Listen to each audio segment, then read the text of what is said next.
Saya pikir kebiasaan-kebiasaan ini satu kebiasaan Nabi yang patut ditiru. Makanya saya ingin sampaikan di sini saja. Pertama, ada 9 catatan saya kebiasaan Nabi. Pertama, kebiasaan Nabi itu bangun pagi hari sejak sebelum matahari terbit. Itu sudah kebiasaan beliau.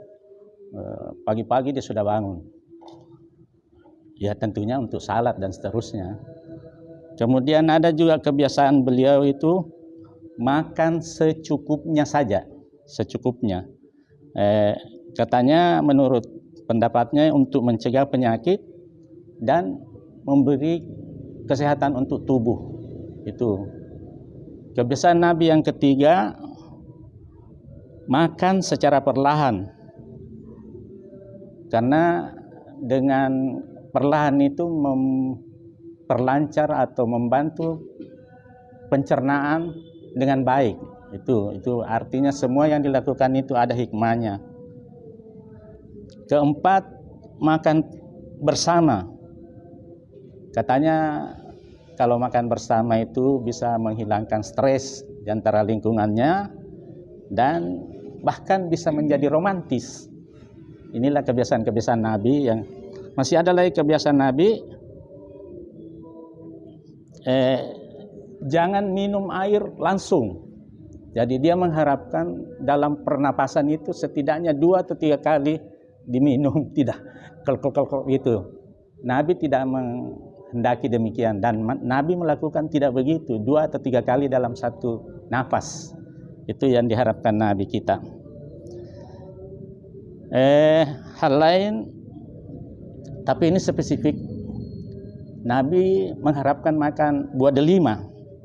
Buah delima itu terbukti katanya, dan ini penelitian modern, adalah buah yang paling sehat dalam membantu tubuh, khususnya penyakit jantung. Ini juga ada suatu penelitian.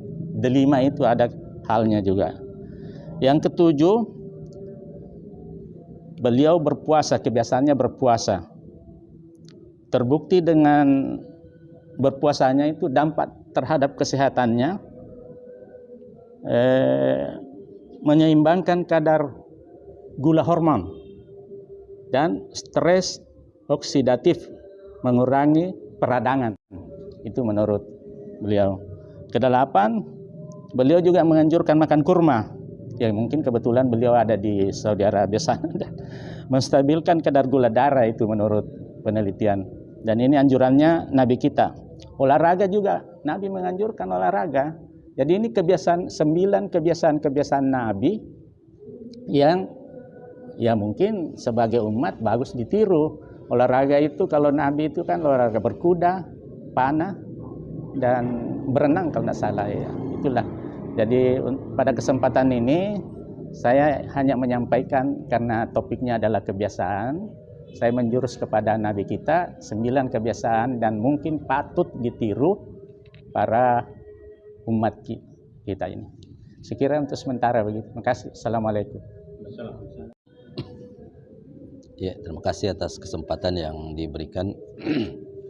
Tema kita pada malam ini tentang kebiasaan dan perubahan perilaku. Saya pernah membaca sebuah ungkapan dari orang Barat.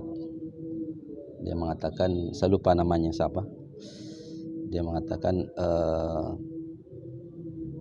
first we make our habits, then our habits make us. Jadi kebiasaan itu bisa menjadi karakter seseorang. Ketika dia sudah terbiasa melakukan sesuatu, maka itu akan menjadi kebiasaan. Secara umum, kebiasaan itu ada kebiasaan baik, ada kebiasaan buruk. Nah, yang perlu untuk kita ketahui, kebiasaan baik, sesuatu dianggap baik itu apa patokannya? Karena kalau kita patokannya akal, maka akan berbeda-beda antara satu orang dengan yang lainnya. Bisa juga berbeda kalau ketika orang tinggal di satu tempat yang lain di sini dianggap baik, ternyata di tempat lain anggap bukan sesuatu yang baik. Maka kita harus tahu apa sebenarnya patokannya itu suatu baik atau buruk, supaya kita bisa sama. Ya, karena kalau kita tidak tahu apa patokannya, bisa-bisa orang lain bilang buruk ini, sesuatu yang kita anggap baik. Nah, jadi patokannya itu adalah syariat. Jadi patokannya adalah syariat. Nah, yang baik itu kan ada dua. Ada dalam sesuatu dalam agama, sunnah, sesuatu yang mubah, muamalah. Ya, kalau jadi sesuatu dalam agama itu patokannya syariat. Kalau dia melanggar syariat, ya jelas bukan sesuatu yang baik. Yang mubah, sepanjang dia tidak melanggar syariat, maka dia secara akal kita, urf kita dianggap baik, maka itu baik. Nah, sebenarnya secara dasar bahwa setiap manusia itu memiliki dua potensi untuk menjadi orang yang baik dan potensi untuk menjadi orang yang buruk.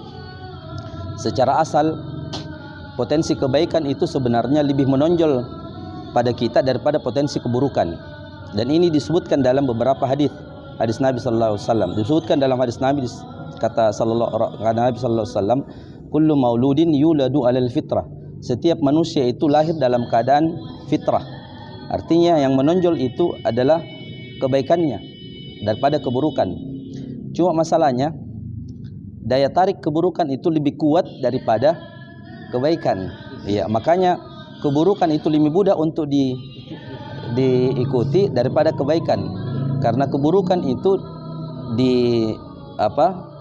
ditunggangi oleh hawa nafsu, syahwat kita, keinginan kita. Ya, sementara keinginan itu selalu menyelisihi kebenaran. Sebagaimana disebutkan dalam Al-Qur'an, innan nafsa la ammaratum bisu. Sungguhnya nafsu itu senantiasa menyuruh kepada keburukan. Dalam hadis juga disebutkan, huffatil jannah bil makari wa huffatin nar bisyahwat. Surga itu diliputi sesuatu yang tidak disuka dengan hawa nafsu, dan neraka itu diliputi sesuatu yang disukai oleh hawa nafsu. Makanya terkadang kita sering suka kepada sesuatu yang buruk. Nah, jadi kita harus tahu yang mana yang baik, yang mana yang buruk, supaya kita bisa dan kita harus tahu apa akibatnya. Jadi kebaikan itu, semua kebaikan pasti akan mendatangkan kemaslahatan sepanjang sesuai syariat. Jadi kita harus yakin seperti tadi disebutkan, walaupun sekecil apapun itu kebaikan pasti akan mendatangkan maslahat di dunia dan di akhirat. Dan sebaliknya keburukan itu pasti akan mendatangkan bencana baik di dunia ataupun di akhirat, cepat atau lambat, dan itu harus kita yakini. Iya. Jadi seperti saya katakan tadi, bahwa kebaikan itu sebenarnya sesuatu yang kita kenal, sesuatu yang kita ketahui, dan kita senang dengan itu. Itu poinnya yang bisa membuat kita bersemangat. Makanya dalam Al-Qur'an disebutkan, ya'muruna bil ma'rufi wa yanhauna 'anil munkar. Apa kita artikan itu? Ya'muruna bil ma'ruf kan menyuruh kepada kebaikan. Padahal ma'ruf itu apa artinya? Ma'ruf itu kan dari kata arafah. Arafah itu ma'ruf itu isim maf'ul, isim objek, sesuatu yang dikenai pekerjaan, sesuatu yang diketahui, bukan kebaikan artinya. Kenapa? Karena hati kita itu kenal. Makanya dikatakan ya'muruna bil ma'ruf, sesuatu yang kita kenal, kita senang dengan itu. Wa yanhauna 'anil munkar, dan mencegah kepada mungkar. Mungkar itu secara bahasa artinya asing, sesuatu yang tidak dikenal oleh hati. Sehingga memang keburukan itu kita tidak ada yang suka namanya keburukan, tapi yang namanya kebaikan itu orang suka namanya kebaikan.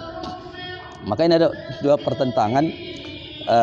Jadi yang paling penting untuk kita ketahui, kita harus tahu itu yang mana kebaikan, yang mana keburukan, dan inilah pentingnya ilmu.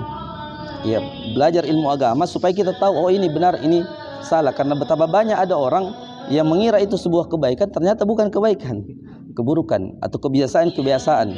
Dan terkadang ketika kebiasaan-kebiasaan itu melanggar syariat, secara muamalah boleh, tapi ketika melanggar syariat maka dikatakan tidak baik. Contoh, olahraga itu sesuatu yang baik, tetapi ketika dia olahraga kebablasan pada saat